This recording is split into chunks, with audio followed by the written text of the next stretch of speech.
The remarks of my colleague from North Dakota have inspired me to stand and join him, and also the fact that we're in a room of great significance, and silence reigns, and I hate just to fill it with words, but I think the topic we're talking about is extremely important.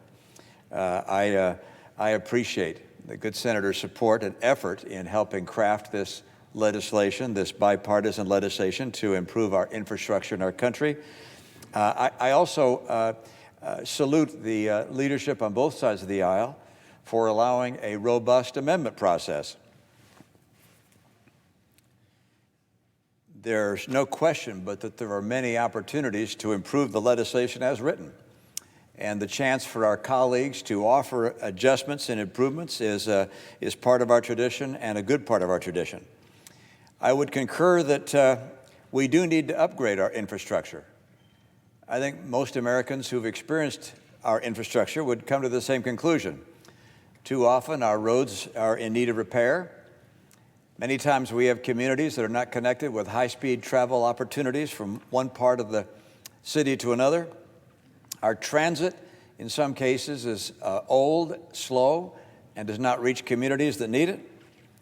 Our rail system, particularly on the Northeast, which is an important corridor for travel, is way out of date.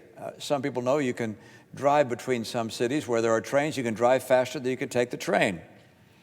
We have structurally deficient and dangerous bridges in some cases that need to be repaired. So I think there's general agreement on both sides of the aisle that we need to improve our infrastructure.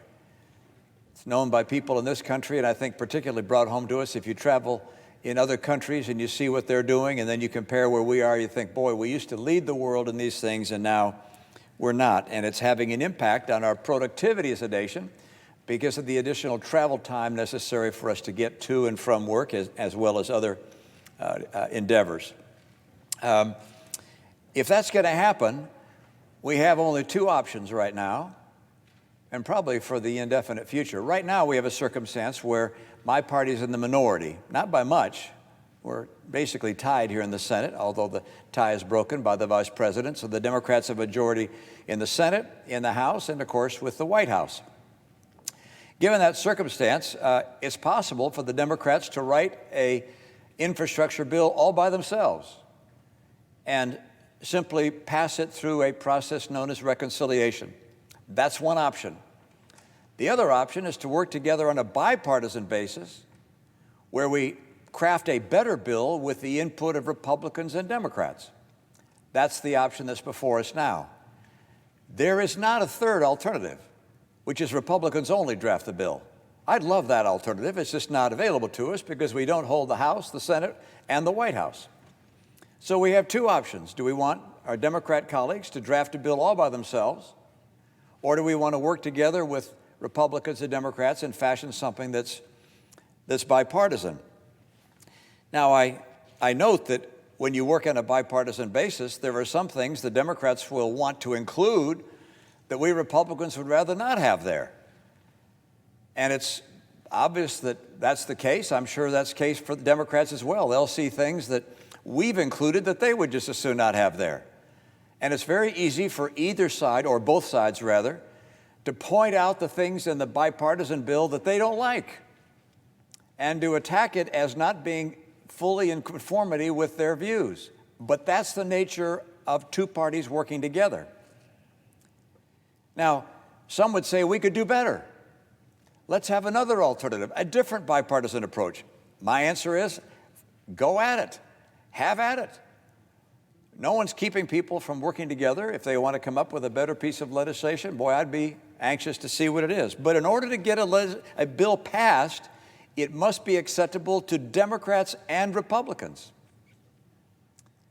And that's unless, in my party, we're able to have all Republicans in the House, the Senate, and majority of the House and the Senate and the White House, which we don't have at this stage. So again, the alternative is, if you can come up with a better bipartisan bill, do it. Two, amend it as you feel appropriate, and I think they're good amendments that are coming forward that I have supported and will support going forward. But we must not let the desire for perfection on the part of people like myself overcome the desire to have a good bill ultimately reached. I think it's actually counterproductive for either side to take attack shots at the items in the bill they don't like. Instead, bring forward amendments, see if you can improve the bill. If you can't do that, come up with a bill that has bipartisan support, because that's the only alternative we face other than a bill drafted exclusively by Democrats. I, for one, think this bill is a good bill on balance. It'll be good for my state. I think it'll be good for every state. We'll get an upgrade, a badly needed upgrade in the infrastructure of this country. Again, is it ideal? Perfect? Far from it. But it's a big step forward and one heck of a huge step of advantage relative to having one party alone write a piece of legislation. I think it's fair to say if Democrats alone write an infrastructure bill, my state of Utah won't be real happy by the time that's done. Thank you, Madam President.